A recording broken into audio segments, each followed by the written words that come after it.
நாயகம் ஸல்லல்லாஹு அலைஹி வஸல்லம் அவர்கள் சொன்னார்கள், கிழமைகளிலேயே மிகச்சிறந்த கிழமை எது தெரியுமா? சூரியன் உதிக்கிற கிழமைகளில் மிகச்சிறந்த கிழமை வெள்ளிக்கிழமை என்றார்கள் ரசூலுல்லாஹி ஸல்லல்லாஹு அலைஹி வஸல்லம்.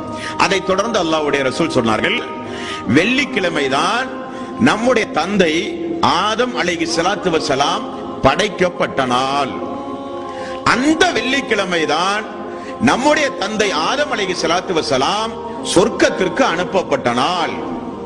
அந்த வெள்ளிக்கிழமைதான் சொர்க்கத்திலே இருந்து அவர் தவறுக்காக வேண்டி தண்டிக்கப்பட்டு வெளியேற்றப்பட்ட நாள். அந்த வெள்ளிக்கிழமைதான் அதற்காக வேண்டி அவர் அல்லாஹ்விடத்திலே தௌபா செய்யும் பொழுது அந்த பாவ மன்னிப்பை அல்லாஹ் ஏற்றுக்கொண்டதும் வெள்ளிக்கிழமைதான். ஆதம் அலைஹிஸ்ஸலாத்து வஸ்ஸலாம் மரணித்ததும் வெள்ளிக்கிழமைதான். உலக அழிவு நாளும் வெள்ளிக்கிழமைதான். ரசூலுல்லாஹி ஸல்லல்லாஹு அலைஹி வஸல்லம் எவ்வளவு அற்புதம்!